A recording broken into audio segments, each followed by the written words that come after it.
हमारे शब्द याद रखना, कभी कदम पीछे मत चलाना, आगे ही बढ़ाना। ये संसार नहीं जानता। तभी हम कहते हैं कि संतों के पास बैठकर जो सुना जाता है उनके अनुभव सुने जाते हैं। शास्त्रों में तो सब लिखा ही है, लेकिन जो शास्त्रों में लिखा है उसका उन्होंने साक्षात्कार किया है, फिर अनुभव करके बोल रहे हैं। इस बात को समझे। 1000 बार त्रुटि हो जाए, गलती हो जाए, हम ये नहीं कहते गलती करो, लेकिन 1000 बार गलती हो जाए तो भी हमें प्रभु का मार्ग नहीं छोड़ना और अपने शरीर को किसी भी तरह से बाहरी दंड नहीं देना, आंतरिक दंड देना है। उपवास के द्वारा, कम आहार के द्वारा, परिक्रमा, नाना प्रकार की तपस्या का अनुष्ठान करके भस्म कर दो अपनी वासना को और प्रभु को प्राप्त करो। शरीर छोड़ने से आत्महत्या करने वाले की वो दुर्गति होती, भूत बनता कोई भी हो, चाहे साधु वेश में चाहे गृहस्थ में हो, पक्का समझना। आत्महत्या करने वाले को भूत योनि की प्राप्ति होती है। सच्ची मानना जब गलत हो जाता है आचरण, वो अपना मन अपने को कहता नष्ट कर दो, ये जीवन किस काम। होश में हमारे शब्दों को ध्यान से सुनना। जब इतना गलत हो जाता है तो अपना चेहरा अपने को पसंद नहीं आता और अपना जीवन अपने को पसंद नहीं आता और अपने अंदर से मन कहने लगता है नष्ट कर दो इस शरीर को। फांसी लगा ली, जहर खा लिया, ये कर लिया, वो कर लिया। वो इन्हीं इंद्रिय और मन की फिसलन को नहीं सहता है। जो नीच पुरुषों का संग कर लेता है, बड़ा रंग चढ़ता है। एक दृश्य ने अजामिल को धर्म से युक्त निष्ठा वाले को परास्त करके घोर निंदनीय विषयों में फंसा दिया। एक दृश्य ने मछली की मैथुन क्रीड़ा ने महाराज सौभरी को फंसा दिया। ऐसा न समझे कि आपके ऊपर कुसंग का प्रभाव नहीं पड़ेगा। हम देखते हैं एक चेष्टा ने वेश, मंत्र, मर्यादा सबका त्याग करवा दिया। कुसंग बहुत जोरदार है। अगर सत्संग जोरदार है तो कुसंग भी जोरदार है। तो भजन में प्रतिकूलता अच्छी मानी गई, पर भगवान से प्रार्थना करें कि प्रतिकूलता दो तो इतनी सामर्थ्य दो कि सह जाएं, हमारा अन्य चिंतन न हो, हम टूट न जाएं। नहीं तो ऐसी ऐसी प्रतिकूलताएं आती कि आपको अविश्वास हो जाएगा। हमारा सब कुछ ऐसा, अब आपका सब कुछ नहीं है, अब उनका सब कुछ है, वो जैसे चाहे तैसे। सच्ची बात कह रहे हैं। जिस समय दिव्य रूप हनुमान जी ने धारण किया तो हनुमान जी महाराज के ही भाई पवन पुत्र भीम कंपायमान थे, अभी पैदा ही हुए थे भीम, और गोद में लिए हुए माता कुंती चल रही थी। अचानक सिंह निकला, दहाड़ हुई तो गिर गए भीम। जिस चट्टान पे गिरे चकनाचूर हो गई चट्टान, और उस आवाज से भयभीत होकर भाग पड़ा सिंह। वो भीम कंपायमान होकर कह रहे थे, हे वायुपुत्र तुम अपने रूप का संवरण करो, मेरी सामर्थ्य है। अगर हम 4 रोटी पाते हैं तो 4 ही पाते रहे बहुत दिन तक। अब यहाँ तो देखे कि कै बच रहे हैं, बोले 2 गुलाब जामुन 2 लड्डू बच रहे, बोले रुको थोड़ा टहल लेते हैं, फिर टहल के बैठ के फिर उनको दो।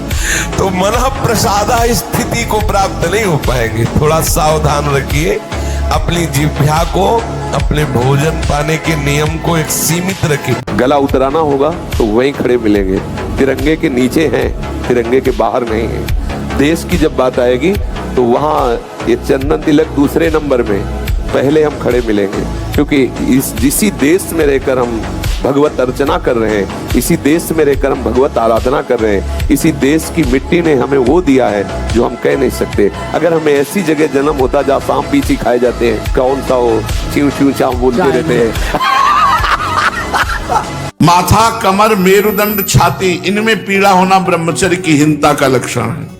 रीढ़ की हड्डी झुकना, हर समय झुककर बैठना, दांत के मसूड़े फूलना, मुख से दुर्गंध आना, शरीर से दुर्गंध आना, ये सब ब्रह्मचर्यहीनता का लक्षण है। जब एक व्यक्ति ब्रह्मचर्य का पालन करता है तो उसके सप्त धातु पुष्ट होते हैं। हमारे शरीर में 7 धातु होते हैं जिनसे हमारे शरीर का निर्माण होता है। ये होते हैं रस, रक्त, मांस, मेद, अस्थि, मज्जा और शुक्र। अंतिम धातु जो होता है वो होता है शुक्र, यानी कि वीर्य, स्पर्म। और इस ऊर्जा को जब हम पालन करते हैं ब्रह्मचर्य का, जो ये वीर्य हमारा वृद्धि होती है वीर्य की, इसके बाद ये वीर्य ही ओजस में रूपांतरित होता है और ऊर्जा का एक रूप धारण कर लेता है। इस ऊर्जा का प्रयोग आप अपने शरीर में बल बढ़ाने के लिए भी कर सकते हैं। हो सकता है एक व्यक्ति जो ब्रह्मचारी है आपको बहुत पतला दुबला पतला दिखे, लेकिन वो ब्रह्मचारी है, वो उस ऊर्जा का प्रयोग अपनी साधना में, अपने ध्यान में और अपने जीवन के दूसरे उद्देश्य में कर रहा है। नियम से रहो, व्यायाम करो, भजन करो, सत्संग सुनो, सबको सुख पहुंचाने की भावना, अभी कमल जैसे खिले रहोगे। प्रार्थना है कि 1 करोड़ बार गिरावे तो भी हताश मत होना। इस पर हमें विजय प्राप्त है। 1 करोड़ बार मुझे फेल कर दे तो ऐसे नहीं होना कि अब क्या करूं, 1 करोड़ बार हार गया। इस पर हम विजय प्राप्त करेंगे। ये बस में होगा, क्योंकि अगर वश में ना होता तो भगवान आदेश न करते। जो इस विचित्र मन को मार ले वही जगत बंधन हो जाता, वही मार। घबराने की बिल्कुल जरूरत नहीं। हर बार परास्त होने पर फिर हिम्मत करेगी, अब की बार तो मारूंगा, अब की बार गिराऊंगा, और एक दिन गिरा दोगे, पक्का गिरा दोगे, क्योंकि भगवान के अंश हो तुम। बड़े बड़ों को भोगना पड़ता है, इसलिए कोई यहाँ भगवत विधान में छल कपट नहीं चल सकता।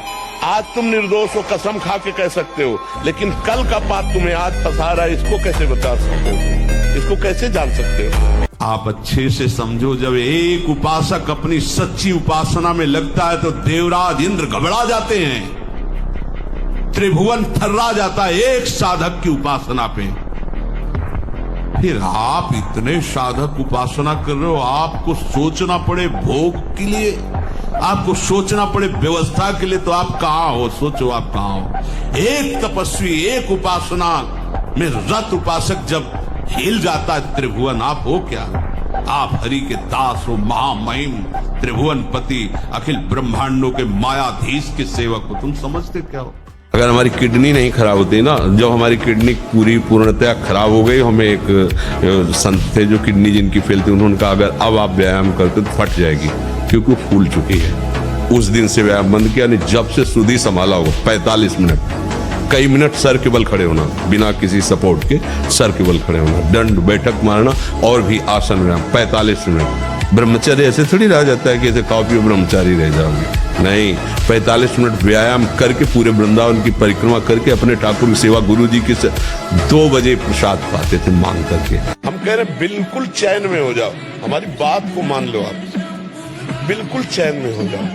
अभी मन को जितना गंदा सोचना सोचने दो, मन को जितना चंचल हो रहा होने दो, तुम गलत मत करना उसके अनुसार। और राधा राधा राधा, अगर वो ठीक ना हो जाए तो मुझे बताओ, क्या हमारे सोचने से उसकी चंचलता चली जाएगी? क्या हमारे रोकने से वो रुक जाएगा? तूफान कहीं रोकने से रुकता है? मन तूफान का भी बाप है। अगर अपने पे आ जाए तो कोई इसे ताकतवर पैदा नहीं हुआ कि रोक ले इसे। इसको रोक सकता है तो भगवान या भगवान का नाम। कैसे नहीं सुधार सकती? कैसे सामर्थ्य नहीं? ऐसे कैसे कि तुम शराब पीती हो, सिगरेट पीती हो, और अपनी दादी को तुम नशा दे करके व्यभिचार करती हो? ऐसी तुम्हारी हिम्मत कैसे हो गई? धिक्कार तुम्हारे मनुष्य शरीर को। अभी तुम्हारे पास शासन नहीं पड़ा, इसलिए तुम्हारी मनमानी चल रही कि मैं ठीक नहीं कर सकती। कभी किसी को मजाक में भी अश्लील बातें मत करो, मजाक से भी। जैसे हंसी मजाक में आप वैसे उसका प्रभाव पड़ेगा, वो शब्द है, वो आपके अंदर पहुंचेगा, मनन करेगा और फिर वासना जागृत कर देगा। जीवों पर दया करो, ये मुर्गा गाय भैंस बकरा राक्षस मत बनो। जो आज की समाज राक्षस बन रही है, इससे कुछ नहीं होता। जो पवित्रता में बल है, जो पवित्रता और संयम में, जितेंद्रियता में बल है, वो ऐसे भैंसा मुर्गा खाने से बल थोड़ी होता है। ये तो अपनी जबान की केवल स्वाद की वृत्ति से दुर्गति करवा रहे हो। इसलिए किसी जीव को मत सताओ। हम बार बार कहते हैं, बिल्कुल बात मान लो, गंदी बातें छोड़ो, शराब पीना छोड़ो, मांस खाना छोड़ो, पराई स्त्री से व्यभिचार करना छोड़ो। भगवान के बल का स्मरण करके अंगद ने ताल मारी और कहा, तुम्हारी सभा में कोई वीर हो तो मेरा पैर उठा दे। राम जी वापस चले जाएंगे, सिया जी को हार जाएंगे। तो 10-10 हजार वीर एक साथ लगे, लेकिन अंगद का पैर नहीं हिला सके। राम बल है। कम से कम आप इतने सौभाग्यशाली हैं कि सत्संग सुनने में तो रुचि है, नहीं तो माया सत्संग सुनने भी नहीं देती। तो अब चूको मत।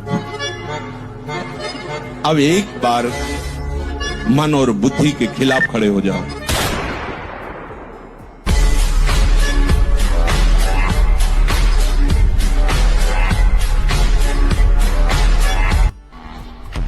मैं भगवत मार्ग का पथिक हूं, उपासक हूं। मुझे वही करना है जो मेरे शास्त्र और गुरुदेव कहते हैं।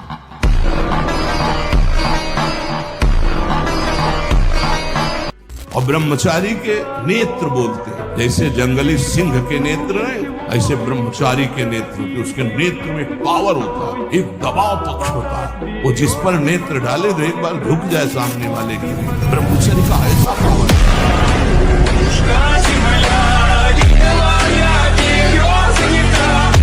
हमारे ऊपर कोई अनिष्ट आने वाला है, हमको पता चला 1 महीने के अंतर्गत कोई घटना घटेगी, क्योंकि आपका ग्रह नक्षत्र अमुक अमुक जगह ऐसे आया है। अब हम अनुष्ठान की खोज करें कि उस घटना का किस अनुष्ठान के द्वारा हम काट कर सकते हैं, और वो अटैक बहुत लघु होगा या मिट भी सकता है। ज्योतिष शास्त्र को वंदना है, भगवान ने रचा है कि आगामी क्या होने वाला है उसको हम मिटाने के लिए अनुष्ठान कर सकते हैं। कोई देवता थोड़ी, हमारा कर्म का परिणाम है, तो हम उसका प्रायश्चित कर रहे हैं। तो भगवान उस प्रायश्चित के अनुसार, तो जैसे हम औषधि, हमारा सर दर्द हुआ, प्रारब्ध है, अब हमने एक टेबलेट लिया, ये टेबलेट प्रायश्चित है। पर जो पक्का प्रारब्ध होगा, कुछ होते हैं कच्चे, जैसे किडनी फेल, अभी तुम्हारे अनुष्ठान से नहीं ठीक, इसको भोगना पड़ेगा।